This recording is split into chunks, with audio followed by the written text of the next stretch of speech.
เวียงจันทน์เป็นเมืองหลวงของสาธารณรัฐประชาธิปไตยประชาชนลาวเป็นศูนย์กลางแห่งการเต้าโฮมศิลปะวัฒนธรรมสังคมและเป็นศูนย์รวมทั้งด้านเศรษฐกิจของประเทศอีกนำมีพลเมืองอาศัยอยู่อย่างหนาแน่นซึ่งประกอบด้วยหลายชนชาติชนเผ่ามีฮิตของประเพณีอันดีงามที่เป็นเอกลักษณ์ของตน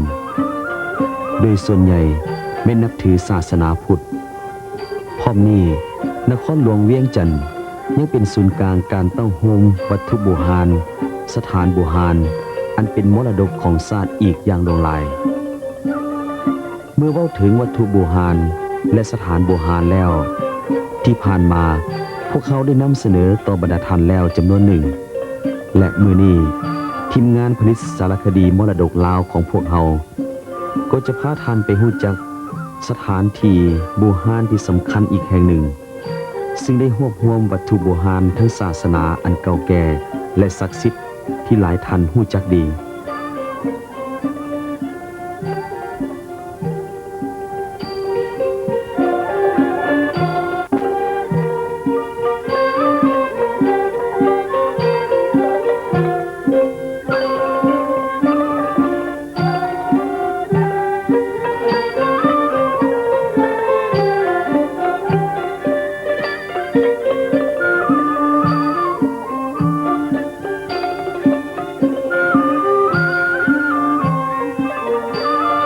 วัดสีเมือง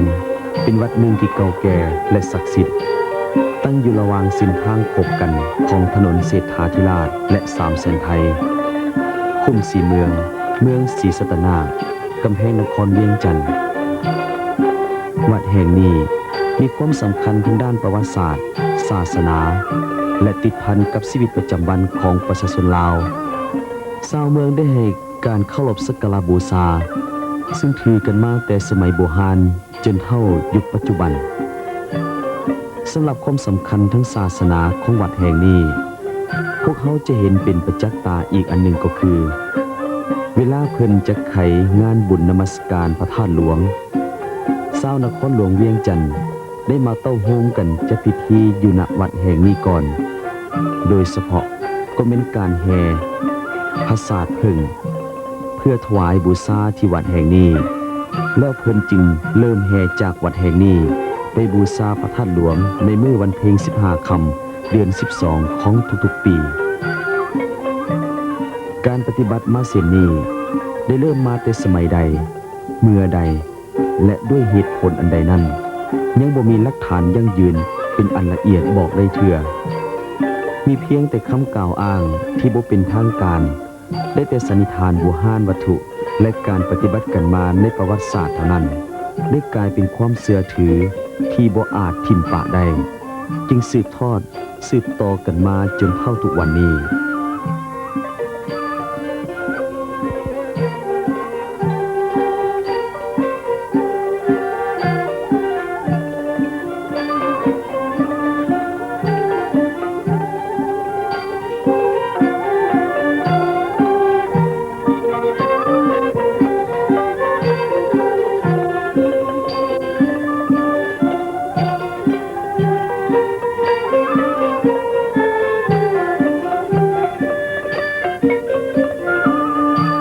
โบราณวิทยาพวกเขาจะพบเห็นหลักฐานและวัตถุสิ่งที่สำคัญหลายอย่างในวัดแห่งนี้เช่นอุโมงค์หินที่เฮ็ดด้วยหินข้าวจีมีขนาด40 คูณ 15 ซมก็เป็นอุโมงค์สี่เหลี่ยมมีความยาวประมาณ10 เมตรกว้าง15 เมตรและสูงประมาณ5 เมตรซึ่งได้ถูกทำลายจากสงครามและการเสื่อมโทรมไปตามกาลเวลาของยุคสมัยยังเพียงแต่ซากประมาณ30 ส่วนห้อยเท่านั้นที่เป็นสัญลักษณ์ของพุทธสิมมาเก่าซึ่งมีการบูรณะมาหลายยุคหลายสมัยแล้วจนฮอดปัจจุบันนี้ก็ยังคงปกปักรักษาอนุรักษ์สถานเข้าเดิมเอาไว้ให้คนรุ่นหลังได้พบเห็นและศึกษาถึงที่มาของประวัติศาสตร์กันต่อไปในอนาคต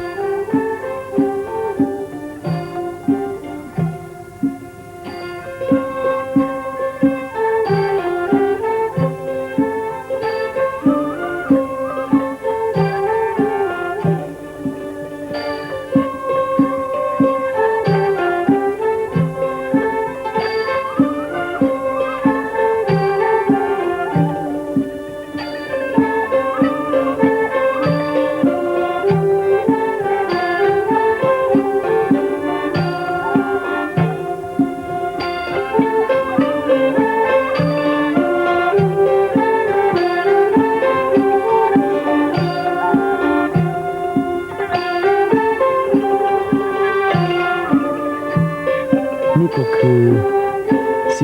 ขหิน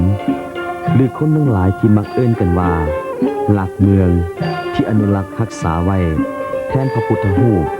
เพื่อสักการะบูชาเคารพกราบไหว้ของปวงชนอย่างหลงหลายตามตำนานและนิทานพื้นบ้านได้เล่าสืบทอดกันมาว่าในสมัยเมืองเวียงจันทน์เริ่มเกิดบ้านเกิดเมืองขึ้นเพิ่นได้เฮ็ดพิธีฝังหลักเมืองเพื่อเป็นสิริมงคลโดยขุดขุมเป็นสี่เหลี่ยมใหญ่และลึกพอที่จะฝังคน1คนและม้า1โตภายหลังขุดสำเร็จแล้วพวกเสนาอามาตย์ก็ได้ตีกลองห้องเปล่าไปทุกบ้านผ่านเมืองว่าถ้าอยากเป็นเจ้าบ้านสะพานเมืองรักษาบ้านเมืองเซินมาเยอในขณะนั้นแม่ม่านสีได้ยินก็เฝ้านุ่งเครื่องและออกเดินทางมาเบิ่งเพิ่นเฮ็ดพิธีฝังหลักเมืองพอเมื่อมาฮอดแม่ม่านสีก็ส่องเบิ่งและจึงตนลงไปคุมนั่นขณะเดียวกันพวกเจ้าพิธีการทั้งหลายก็ห้องขึ้นว่าได้เลิกงามยามดีแล้วจึงตัดเสือกม้าที่เกี่ยมไว้นั่นสุกลงขุมตามแม่ม่านสีและเอาหินปักหลักลงขุมดังกล่าวเพื่อเป็นหลักบ้านหลักเมืองหรือเป็นศิวลิงขหินดังที่ท่านเห็นในขณะนี้และกลายเป็นนิทานที่บอกเราปากต่อปากสืบต่อกันมาจนถึงทุกวันซึ่งก็เป็นเพียงแต่นิทานเท่านั้น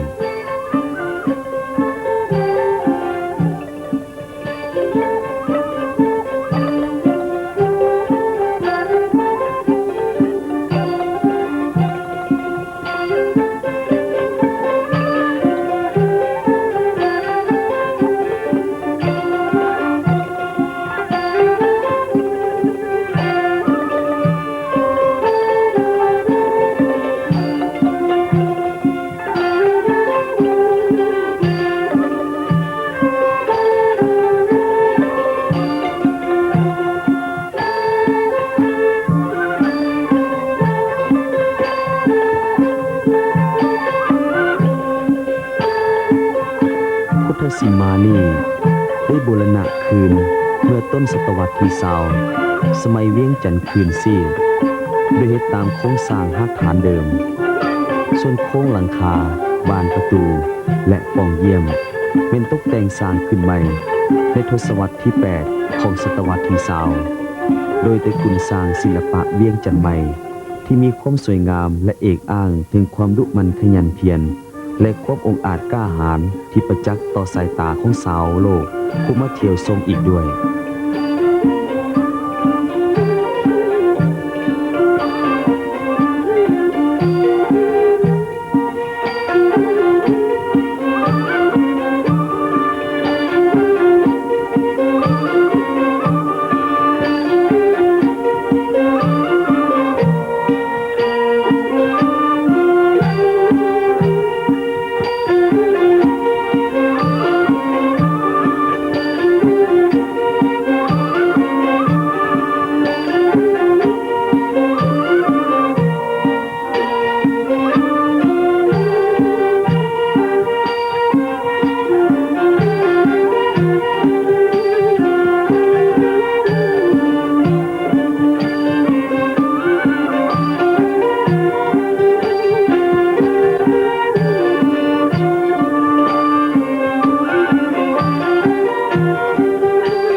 วัตถุโบราณทางประวัติศาสตร์วัดศรีเมืองได้สร้างขึ้นเพื่อประทับใส่ศาสนสถานที่ศักดิ์สิทธิ์ของยุคสมัยของเมื่อศตวรรษที่12-13แห่งคริสตศักราชซึ่งมีอายุ 7-800 กว่าปีแล้วจากนั้นมาถึงศตวรรษที่16แสงเทียนแสงธรรมทางพระพุทธศาสนาจึงหุ่งแจ้งขึ้นเมื่อขอหมดอำนาจไปวัดแห่งนี้จึงได้กลายเป็นสถานที่ศึกษาเผยแผ่พุทธศาสนาและวัฒนธรรมฮีตของประเพณีอันดีงามสืบต่อกันมาจนเท่าทุกวันนี้ ข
วัดศรีเมืองจึงควรค่าแก่การบูรณารักษา